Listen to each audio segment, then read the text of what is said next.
Hi guys, Blacksmith here. Going to talk to you today about some of the reasons why you aren't making money sports betting. And when I say you, I'm talking about the majority of people who sports bet. I've got a few ideas written on my whiteboard over there, and they're all applicable to the same topic, so I thought I'm just going to talk about it. And that is, people are using sports betting as a version of the lottery.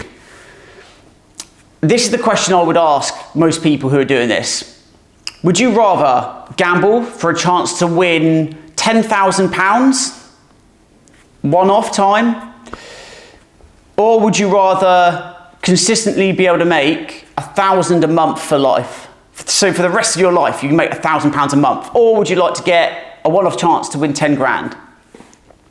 No one who understands anything about maths or logic would turn down the £1,000 a month, because after 10 months, you've just made more than 10,000, and you're going to make way more money, unless you're only going to live for, another 9 months.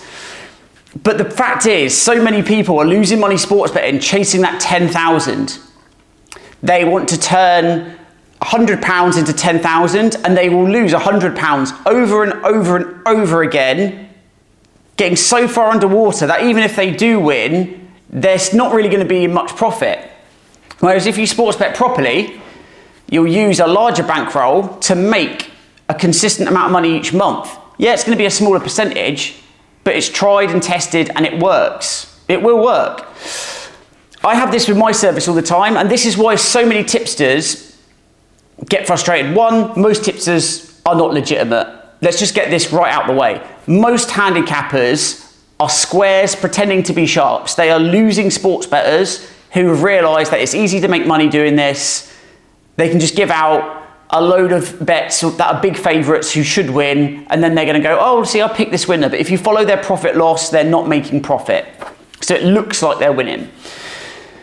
Actually being profitable in sports betting is tough, but there are people out there that do it. The problem is, and this is why we get frustrated, and actually I think it's the tipsters' fault when this happens, by the way, because the tipsters too often take money from people who have unrealistic expectations instead of doing what I do. Not that I'm a saint, this is just what everyone should be doing. If I know someone thinks it's a get-rich-quick scheme or thinks that they're going to make a lot of money quickly, I'll just turn them away and say it's not for you. Because do you know what's going to happen? They're going to join my service, they're going to max bet everything, and as soon as we have a losing day, they're going to lose all their money, and then they're going to think I'm a scammer. And this is what I say to them. I say, that's going to happen, you're going to think I'm a twat, go away, be upset. The fact is, the way to make money sports betting is we bet a small amount of our bankroll, so that if there is a losing day, it doesn't matter, it's only a small dent. If you max bet all the time, yeah, you'll make profit, but as your bets get bigger and bigger and bigger, it only takes a couple days of losing to wipe out all of your bankroll, because you're betting too much of your bankroll. To bet a small amount of your bankroll takes discipline and following a system, but guys, it's so much better. There's no stress. Because do you know what happens when I wake up if I've had 5 bets overnight and they all lose, which sometimes happens? No one wins all the time. Sometimes we have a bad day. Doesn't matter, it's 5% of my bankroll. Yesterday actually, good example, I had too much units on one bet, it lost, I didn't care, it was fine. I went down like 1 or 2 units, the other winners made up for it a bit. Later that night, we end up making about 5 units profit. Makes up for it, we end up in profit. But if I bet really big on everything, that one loss would have been a huge dent. So, it's this mindset of I want to make lots of money quickly with no effort that is getting people in trouble. And guys, sports betting is not easy. Even if you're following someone like me, following all the bets, it takes time away from your day-to-day life. You don't have to do the analysis, but it still is effort. I'm not going to lie. Most people are not willing to put the work in to get the result. So if that's you, my advice is stop sports betting, because if you try and do what I've written on that board, I've actually written win casinos / Caesars minus 200 million. This is a story about a guy, I can't remember his name now, very wealthy businessman in America who developed a serious gambling addiction, and the head of Wynn Casinos, Mr. Wynn, met with him, because he realised this one person is spending so much money, and he actually cut him off and said, you have a serious gambling problem, you need to stop. So he banned him from the casino. He went over the road to Caesars. He was responsible for the Caesars casino in 1 year for 20% of their revenue. He lost £200 million. Guys, this is why gambling addiction has the highest suicide rate out of any addiction, because it completely annihilates your life. People chase the high of winning, and that means they can't feel happy outside of gambling. And gambling, they lose money because they're not professionals, so they're always miserable. Those wins they have don't make up for the losses. They're chasing that high. When you bet like this, where you're betting a small percent of your bankroll, you don't get that massive high. Yeah, we get excited when we win. I'm more excited because, my predictions were correct. The profit, it accumulates slowly. So there's not really, every now and then we'll have big cashes, sure, but it's more the gradual process, you know? We don't have those massive, wow, I've just won 100 units, you know, because we're not risking all of our bankroll. We're doing it slow and steady. And this means you can go about your day-to-day with no stress, because if you have a bad day, it doesn't matter, you'll make up for it the next day. It's not catastrophic. Betting sports like it's the lottery, you will have catastrophic losses. If you're betting that large, you will have losses that really damage you.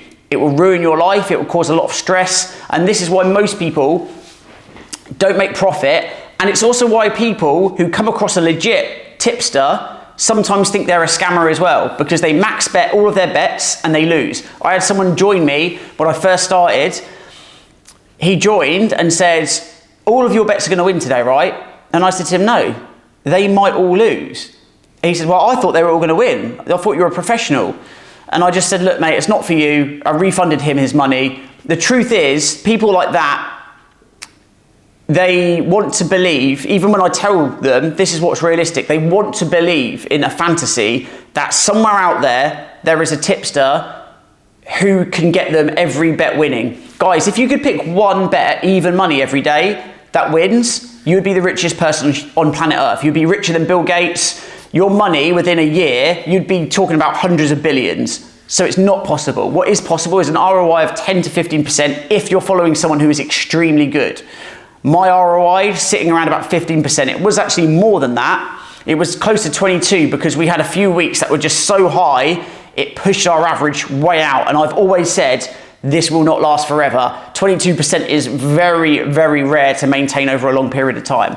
We're probably sitting, actually probably a bit above 15% because the last few months we've averaged more than that. But still, I would always be conservative and think even if we have a bad month, 10%, you know, is probably what we're going to make. For most people, your bankroll isn't big enough for that to be a meaningful amount of money. So you need to invest in the long term. And that's why so many people fail. They want to race to the finish line. Guys, it took me a couple of years to build my bankroll to the point now where I'm making more money from my bets than I used to get paid working my job in tech sales. But it took me a few years of building up to that. It's not going to happen overnight. Commit to it long term. You can make money. Stop trying to play the lottery. Another fact, actually, FanDuel released their, I think it was like their end of year reports. 80% of profits were from parlays and accumulators. 5% came from straight bets. You are just throwing money away with parlays most of the time. Yeah, we do them in our channel for fun, but profit comes from the straight bets. That's why professionals rarely bet parlays, by the way, as well. If you ever see some professionals, some legit professionals, they rarely bet parlays, only in certain circumstances. So educate yourself, guys. Type into Google, how much do professional sports bettors make? Understand that. Do not believe tipsters. Ask them questions, you know, actually ask them, how much can I expect to make? And you can figure out from their response if they're being honest or not. If their record looks too good to be true, it probably is. Do the maths. I saw someone the other day sent me someone's record and they barely lost for a year. And I said to them, if this guy was just betting £10, this year he would have made like £400 million profit. Obviously it's not true. Obviously they're a scammer. So be careful. But guys, you have a responsibility to research this yourself and to understand what is realistic. Because otherwise you're just being blissfully ignorant and you're gonna get scammed and you're always gonna be dissatisfied because you're expecting a return which is not achievable. So educate yourself, follow the right people, And guys, you can make a living from this. You can make a second income, but it's going to take time.